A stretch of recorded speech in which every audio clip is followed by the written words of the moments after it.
श्रीरामं श्रीरामम्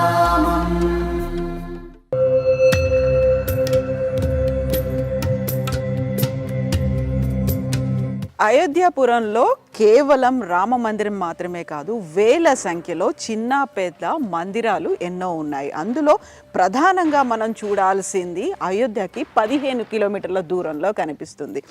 కేవలం అయోధ్యలో మాత్రమే కాదు, చుట్టుపక్కల కూడా చూడాల్సినటువంటి ప్రదేశాలు చాలా ఉన్నాయి. అందుకోసమే మనం 15 కిలోమీటర్ల దూరం ప్రయాణించి ఇక్కడికి చేరుకున్నాము. ప్రస్తుతం ఇక్కడ నా వెనకాల కనిపిస్తోంది దశరథ మహారాజ్ సమాధి. క్షత్రియుడు అయినప్పటికి కూడా ఎందుకు సమాధి చేశారు, ఎందుకని ఈ ప్రాంతానికి అత్యంత ప్రాముఖ్యత ఉంది, ఎందువల్ల మనం ఈ ప్లేస్కి కూడా వచ్చి దర్శించుకోవాల్సినటువంటి అవసరం ఉంది, ఇవన్నీ మనం చూడబోతున్నాం. నాతో పాటుగా రండి. ఇక్కడ ప్రధాన పూజారి ఉన్నారు, పాండేజీ. ఆయనతో మాట్లాడదాం, మరిన్ని వివరాలు తెలుసుకుందాం.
దానికి సంబంధించినటువంటి 3 పిండాలని కూడా ఇక్కడ పెట్టినటువంటి దృశ్యం అనేది మనకి కనిపిస్తుంది. అండ్ ఇంకా అక్కడ అటువైపు చూసుకున్నట్టయితే అక్కడ మనకి బ్లాక్గా కనిపిస్తున్నటువంటివి అస్త్రాలు. ఆ కాలంలో త్రేతాయుగంలో వాడినటువంటి అస్త్రాలని ఇక్కడ ఇన్స్టాల్ చేసి పెట్టారు. అయితే ఇన్ని యుగాలు మారి ఇన్ని దశాబ్దాలు అంటే ఇన్ని శతాబ్దాలు అయిపోయినప్పటికీ కూడా ఇప్పటికీ తుప్పు పట్టనటువంటి అస్త్రాల్ని మనం అక్కడ చూస్తున్నాము. దీంతో పాటుగా వశిష్ఠ మహర్షికి సంబంధించినటువంటి పాదాలు కూడా ఉన్నాయి, పాదముద్రలు అనేవి ఉన్నాయి. సో దీని గురించి ఫస్ట్ మాట్లాడుకుందాము. ఆ తర్వాత దశరథ మహారాజు విగ్రహము, భరత శత్రుఘ్నుల విగ్రహంతో పాటుగా శనికి సంబంధించినటువంటి విగ్రహం.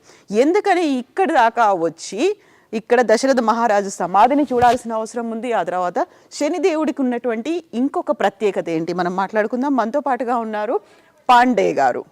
So पांडे जी नमस्कार, जय श्री राम। जय श्री राम। जय श्री राम। जय सिया राम। हम लोग बात कर रहे थे दशरथ महाराज जी का समाधि के बारे में।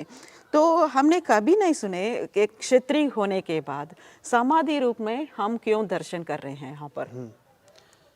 जय श्री राम। सबसे पहले हम आपको यह बताएंगे कि हमारे अयोध्या की जो शास्त्रीय सीमा है लगभग 84 कोस में फैली हुई है और स्कंद पुराण के अनुसार हमारे अयोध्या जो मूल है वो एक मत्स्य आकार में है। जो सबसे बड़ा कारण यह है कि जितने श्रद्धालु बाहर से आने वाले हैं, भक्तगण आते हैं, उन्हें केवल इतना ही पता है अयोध्या में राम जन्मभूमि, हनुमानगढ़ी, कनक भवन, दशरथ महल, सरजू स्नान, नागेश्वर नाथ इत्यादि दर्शन करने के बाद ही वापस चले जाते हैं। यहाँ तक नहीं आते। यहाँ की बात क्या, जितने और भी पौराणिक तीर्थ स्थल है वहाँ दर्शन नहीं पहुँच पाते वो। तो हम आपको सबसे पहले यह बताएंगे कि जो हमारी मूल अयोध्या है वो एक मत्स्य आकार में है, जो मछली के आकार की है। किसी मछली को पूरब पश्चिम दिशा में रख दिया जाए तो मछली का जो मुख वाला हिस्सा है वो है गुप्तार घाट। वो भी एक हरी है गुप्तहरी, जहाँ से श्री राम जी परम धाम को गए। हृदय क्षेत्र आज अयोध्या शहर में भी जितने पौराणिक तीर्थ स्थल हैं वो हृदय क्षेत्र है।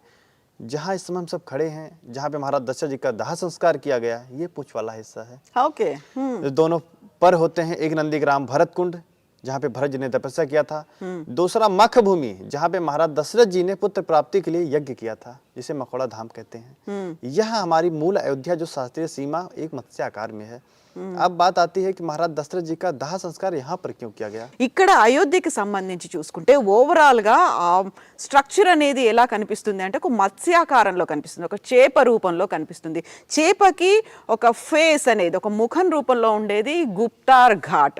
ఆ గుప్తార్ ఘాట్ లోనే అక్కడ మహాసమాధి చెందడానికి ముందు అంటే జల సమాధి చెందడానికి ముందు రాముడు లక్ష్మణుడు సమేతంగా ఉన్నటువంటి అయోధ్య పరివారం అంతా అక్కడికి చేరుకున్నారు. అక్కడ పూజల తర్వాత సరయూ నదిలోనే జల సమాధి అయ్యారు. అది ముఖం రూపంలో ఉంటుంది. ఇక మధ్యలో ఏదైతే ఒక హృదయ భాగం అని అంటామో అది అయోధ్య రామ మందిరం దగ్గర ఉంది. అండ్ మనం ఇక్కడ ఉన్నటువంటి ఈ ప్రాంతం ఒక చేపకి సంబంధించి చివరి ఒక తోక ఆకారం లాగా కనిపిస్తుంది. ఏదైతే ఎండ్ పార్ట్ అనేది కనిపిస్తుందో ఆ ఎండ్ పార్ట్లో మనం ఇక్కడ ఉన్నాము. సో ఇక దీనికి సంబంధించి ఓవరాల్గా అయితే ఎందుకని సమాధి చేయాల్సి వచ్చింది? पांडे जी बोलिए आप क्यों समाधि की? ये महाराज दशरथ का दाह संस्कार यहाँ क्यों किया गया? हाँ। इसका कारण यह था कि जिस समय महाराज दशरथ जी का शरीर छूटा है, उसमें राम जी लक्ष्मण जी के साथ माता सीता जी वनवास से चली गई थी। भरत और शत्रुघ्न जी थे, लेकिन उस समय वो भी ननिहाल में थे। वशिष्ठ जी के द्वारा दूत भेज के उन्हें बुलाया गया, लेकिन ये सूचना नहीं दी गई कि महाराज जी अब नहीं रहे, अति शीघ्र आवे, ऐसी सूचना दी गई। भरत और शत्रुघ्न जी अयोध्या पहुंचते हैं, तो यहाँ आने के बाद सारा वृत्तांत सुनते हैं। तो भरत जी कहते हैं कि हमारे पिताजी का अंतिम संस्कार ऐसे स्थान पर किया जाए जहाँ किसी अन्य का दाह संस्कार ना किया गया हो। हाँ। तो वशिष्ठ जी के नेतृत्व में, गुरु वशिष्ठ जी के नेतृत्व में जितने आचार्य विद्वान शोधकर्ता इस कार्य में लग गए कि वह सबसे पवित्र भूमि कौन सी है जहाँ पे महाराज दशरथ जी का दाह संस्कार किया जा सके। क्योंकि ये तो पता नहीं था कि बिल्वहरी घाट पर ही महाराज जी का दाह संस्कार कर दिया जाए। इसे बिल्वहरी घाट बोलते हैं। हाँ, तो शुद्ध दाह संस्कार के लिए शोध करने में समय लगा। उस समय तक शरीर को सुरक्षित रखने के लिए ऐसा बताया जाता है कि पूरे नौका में सरसों का तेल डाल के महाराज जी का शरीर उसमें रखा गया, जिससे शरीर सुरक्षित रहे। कितने दिन तक? ये इसका कोई वर्णन नहीं है, रखा गया। उसके बाद जितने आचार्य विद्वान शोधकर्ता इस कार्य में लग गए कि वह सबसे पवित्र भूमि कौन सी है जहाँ पे किसी का अंत्येष्टि ना हुआ हो, अंतिम संस्कार ही ना हुआ हो, ऐसी जगह का शोध करना था। तब शोध करते करते जब यहाँ पर पहुंचे जहाँ पे इस समय हम सब हैं, यह विल्लहरी घाट है। अयोध्या में हमारे सब हरियाँ हैं, विल्लहरी, चकहरी, चंदहरी, गुप्तहरी, पूर्णहरी, ऐसे 7 हरियाँ हैं। ये विल्लहरी घाट है। तो यहाँ आने के बाद हम सबको पता है कि जब हम कि हिंदू समाज में दाह संस्कार किया जाता है तो चिता में पहले 4 खूंटे लगाए जाते हैं। लेकिन यहाँ पे चक्रवर्ती महाराज दशरथ जी को दाह संस्कार करने के लिए केवल 3 खूंटे की ही पवित्र भूमि मिली थी, जहाँ पे किसी का अंतिम संस्कार नहीं हुआ था। चौथा ऐसा जगह था जहाँ पे किसी न किसी का दाह संस्कार पहले से हो चुका था। దశరథ మహారాజ్ అక్కడ మరణించిన తర్వాత అప్పటికి వనవాసానికి రాముడు లక్ష్మణుడు సమేతంగా సీతామాత కూడా వెళ్ళింది. మరణించిన తర్వాత ఆ మరణ వార్తని రాముడికి చేరవేయలేదు. అయితే భరత లక్ష్మణులు శత్రుఘ్నుడు అండ్ భరతుడు మాత్రం అంత్యక్రియలకు సంబంధించినటువంటి ఏర్పాట్లు చేశారు. అందులో భాగంగా వశిష్ఠ మహర్షిని అడిగారు, ఎక్కడ అంత్యక్రియలు చేస్తే బాగుంటుంది, అక్కడ ఒక పరమ పవిత్రమైనటువంటి స్థలంలో చేయాలి, అంతకు ముందు అక్కడ ఎవరి అంత్యక్రియలు జరగకుండా ఉన్నటువంటి ప్రాంతంలో చేస్తే మంచిది అని. ఆ సమయంలో వెతుకుతూ ఉన్నప్పుడు ఈ ప్రాంతం దొరికింది. అయితే ఈ వెతకడానికి కూడా సమయం పట్టింది కాబట్టి అందులో ఇక దశరథ మహారాజు భౌతిక కాయం పాడైపోకుండా ఉండడానికి ఆవ నూనెలో దాన్ని అలా భద్రపరిచి ఉంచారు. ఆ తర్వాత ఇక్కడి ప్రాంతం దొరికింది. ఇక్కడ కేవలం 3 అడుగుల ప్రాంతమే దొరికింది. ఆ తర్వాత 4వ అడుగుగా భరతుడు దాన్ని శుద్ధి చేసిన తర్వాత ఇక్కడ అంత్యక్రియలు జరిగాయి. అయితే భవిష్యత్ తరాలకు కూడా తెలియాలనే ఉద్దేశంతో ఇక్కడ ప్రతీకాత్మకంగా అంటే మనం దాన్ని ఊహించుకునే విధంగా ఊహాజనితంగా ఉండడానికి ఇక్కడ జరిగింది అని భవిష్యత్ తరాలకు చెప్పడానికి ఇక్కడ సమాధి రూపంలో చెప్పారు. అండ్ ఇంతకుముందు మనం మాట్లాడుకున్నట్టుగా రామ లక్ష్మణ భరత శత్రుఘ్నుల పాదముద్రికలు ఉన్నాయి. ఆ తర్వాత పిండ ప్రదానం చేసినట్టుగా పిండాలు ఉన్నాయి. ఇది వశిష్ఠ మహర్షి పాదముద్రలు అనేవి మనకు కనిపిస్తున్నాయి. ఆ తర్వాత త్రేతాయుగంలో వాడినటువంటి ఆయుధాలు కూడా ఉన్నాయి. అప్పటి నుంచి తుప్పు పట్టకుండా ఉన్నటువంటి ఆయుధాలని మనం ఇక్కడ చూస్తున్నాము. సో ఈ ఆయుధాలని గతంలో వాళ్ళు వాడేవాళ్ళు, అదే ఆయుధాలని ఇక్కడ తెచ్చి ఉంచారు. సో పాండేజీ ये क्या है यहाँ एक शिवलिंग भी है और यहाँ भी पाद मुद्राएं हैं.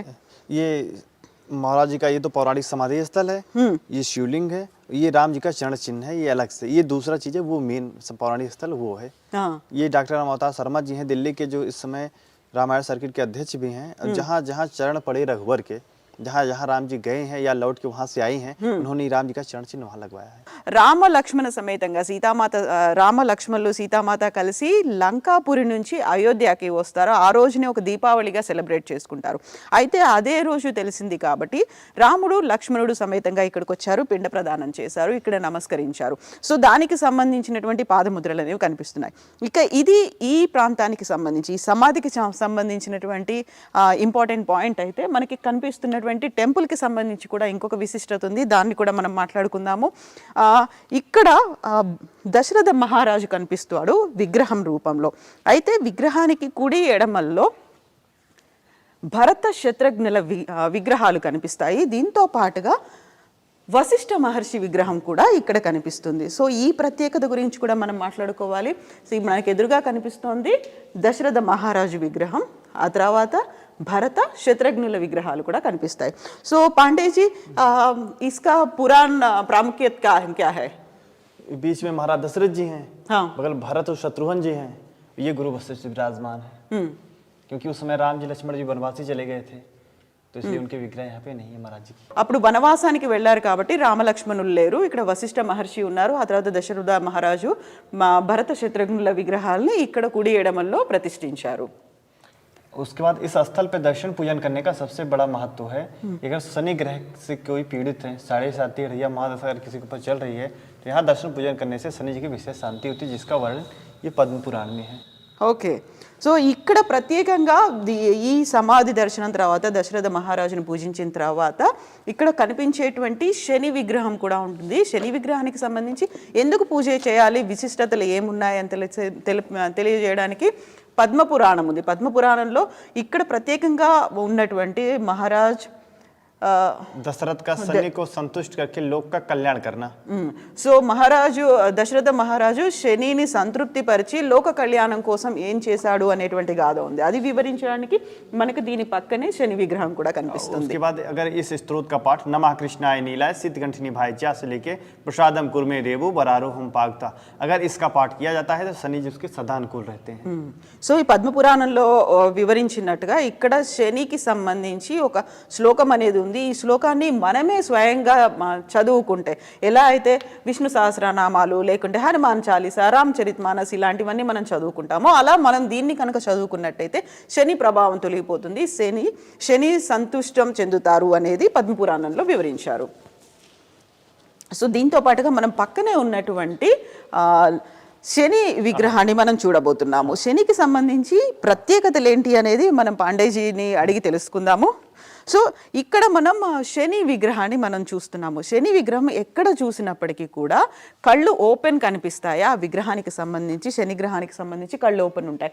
బట్ ఇక్కడ మాత్రం శని విగ్రహం అదో దృష్టితో కనిపిస్తుంది. అంటే కళ్ళు మూసుకున్నట్టుగా కనిపిస్తుంది, అంటే కిందికి చూస్తున్నట్టుగానే కనిపిస్తుంది. అంటే మిగతా చోట ఉన్నటువంటి ఏదైనా శని దోషాలు కానీ ఇలాంటివి ఏమైనా ఉంటే అక్కడ డైరెక్ట్గా పూజించాలి, లేకపోతే దానికి సంబంధించినటువంటి ఇతర కార్యక్రమాలు చేయాలి. బట్ ఇక్కడ మాత్రం ప్రభావం ఉండదు. ఎట్ ద సేమ్ టైం మనకి కావలసినటువంటి శని అనుగ్రహంగా ఉంటుంది అనేది ఈ విగ్రహం యొక్క ప్రత్యేకత. तो आप बता दीजिए पांडे जी. इस स्थल पे सबसे बड़ा महत्व है कि यहाँ दर्शन पूजन करने के बाद अगर कर लिया जाता है तो शनि जी के ऐसा आशीर्वाद है कि पद्म पुराण के अनुसार शनि जी की विशेष कृपा होती है. ये ऐसी विग्रह है महाराज जी की, ऐसी मान्यता है कि शनि जी की अगर कहीं प्रतिमा हो तो सामने से प्रणाम नहीं करना चाहिए, क्योंकि दृष्टि दोष होता है. ये आप देख सकते हैं. इसमें ये पहली ऐसी विग्रह है महाराज जी की जिनमें दृष्टि महाराज जी की पूर्णतः बंद है, जिसे अधो दृष्टि प्रतिमा कही जाती है. ऐसी वर्णन जो है पद्म पुराण में ऐसा महाराज जी के स्वरूप का वर्णन है. तो यहाँ का सबसे बड़ा प्रभाव है कि इस स्थल पे दशरथ जी के स्थल पे चक्रवर्ती महाराज दशरथ जी के स्थल पे प्रणाम करने के बाद अगर दशरथ कृष्ण स्तोत्र नमः कृष्णाय नीलाय सिद्धकंठिनी भाईचा नमः कालाग्नि रूपाय कृंता चावै नमः, इसका पाठ करके अगर अधो दृष्टि प्रतिमा शनि जी के दर्शन किया जाता है तो फिर उसका बहुत बड़ा दर्शन लाभ है। సో ఇలాంటి విగ్రహం అదో దృష్టితో ఉన్నటువంటి శని ప్రతిమ ఇంకెక్కడా కనిపించదు ఏ నవగ్రహాల దగ్గర కానీ, ఇంక్లూడింగ్ శనికి సంబంధించినటువంటి దేవాలయాలు ఎక్కడా కూడా కనిపించదు ఈ అదో దృష్టితో. ఒకవేళ అలాంటి డైరెక్ట్ దృష్టి ఉంటే శని కళ్ళలో కళ్ళు పెట్టి చూసినట్టుగా ఉంటుంది, దాంతో ఎఫెక్ట్ పడుతుంది అనే చెప్తున్నారు. ఇలాంటి దగ్గర ఇప్పుడు మనం ప్రస్తుతం ఉన్నటువంటి ఈ ప్రాంతంలో ఉన్నటువంటి శని ప్రతిమకి అయితే అదో దృష్టి ఉంటుంది కాబట్టి ఎఫెక్ట్ ఉండదు. ఎట్ ద సేమ్ టైం పవర్ఫుల్గా అంటే పాజిటివ్ ఎనర్జీ కూడా ఉంటుంది అని చెప్తున్నారు పాండే గారు. సో అది ఇప్పుడు ప్రస్తుతం ఉన్నటువంటి దశరథ మహారాజు సమాధితో పాటుగా దశరథ మహారాజు విగ్రహము అండ్ శనికి సంబంధించినటువంటి ఇక్కడ ఉన్నటువంటి విగ్రహ ప్రత్యేకత. అయితే ఇక్కడి దాకా అసలు ఎవరు దర్శనం కోసం రావట్లేదు. ఈ సమాధికి సంబంధించి అలాగే శని విగ్రహానికి సంబంధించి దర్శనీయ స్థలంగా ఎందుకని ఇప్పటికీ ఇంత ప్రాచుర్యం పొందలేదు? पांडे आप बता दीजिए यहाँ तक भक्तजन क्यों नहीं आ रहे हैं? दर्शन करके जा रहे हैं, वहाँ बसे हुए कुछ और मंदिर का दर्शन करके जा रहे हैं, इतना दूर क्यों नहीं आ रहे? सबसे बड़ा कारण उसका ये है कि सबको जानकारी का अभाव है, सबको जानकारी नहीं है। और उसके बाद कुछ भक्त ऐसे भी कहते हैं आने जाने के लिए व्यवस्थाएं नहीं है, रास्ता सुलभ नहीं है। लेकिन अब जब से प्रधानमंत्री नरेंद्र मोदी जी, योगी जी के नेतृत्व में अब हमारे जितने 84 कोस में जितने फैले हुए हमारी पौराणिक तीर्थ स्थल हैं, सबका सौंदर्यकरण जीर्णोद्धार का कार्य किया जा रहा है। और जहाँ तक दशरथ समाधि स्थल का कार्य है, यहाँ भी ऐसी बहुत परियोजनाएं हैं कि आने वाले समय पे यहाँ दुकानें, लाइट सुसज्जित होते हुए और 4 लेन रोड सीधे अयोध्या से यहाँ कनेक्ट किया जा रहा है, जिससे आने वाले श्रद्धालुओं को आसानी होगी पहुँचने में और దర్శన లాభ లే సకేంగే. తో అదే యాక్చువల్గా అయితే ఒక అవగాహన అనేది లేదు. ఇక్కడ దశరథ మహారాజు సమాధి ఉంది, అక్కడ దర్శనం చేసుకోవచ్చు, శని దేవుక విగ్రహం కూడా ఉంది, ఇది దర్శనం చేసుకోవచ్చు అనేటువంటి అవగాహన లేదు. దీంతో పాటుగా దూరం అనుకుంటున్నారు, కనెక్టివిటీ అనేది చాలా తక్కువ ఉంది అనుకుంటున్నారు. అయితే మేము ఇక్కడికి అయోధ్య నుంచి ఇక్కడికి రావడానికి బ్యాటరీ ఆటోలో ప్రయాణించి వచ్చాం. అయితే దీంతో పాటుగా ఇప్పుడు రామ్లల్లా విగ్రహ ప్రాణప్రతిష్ఠ కోసం జరుగుతున్నటువంటి అభివృద్ధి కార్యక్రమాల్లో భాగంగా ఈ 15 కిలోమీటర్ల దూరంలో కూడా 4 లేన్ దారిని ఏర్పాటు చేస్తున్నారు. సో అది ఈజీ అండ్ ఫ్లెక్సిబిలిటీ ఉండేలా ఉంటుంది. ఓవరాల్గా అయితే అవగాహన కల్పించాల్సిన అవసరం ఉంది అండ్ రీచ్ అనేది కూడా పెరగాల్సినటువంటి అవసరం ఉంది. ఆ చుట్టుపక్కల ఉన్నటువంటి ప్రాంతాలు ఏదైతే పర్యాటక ప్రాంతాలే కాదు, అక్కడ ఉన్నటువంటి విశిష్టత ప్రాముఖ్యత ఉన్నటువంటి మందిరాల దర్శనం కూడా జరగాల్సినటువంటి అవసరం ఉంది. అందులో భాగంగానే ఇప్పుడు 15 కిలోమీటర్లు ప్రయాణించి వచ్చాం మేము. ఇక్కడ ఉన్నటువంటి ఇంపార్టెన్స్ ప్రయారిటీస్ గురించి మేము వివరిస్తున్నాం. శ్రీరామం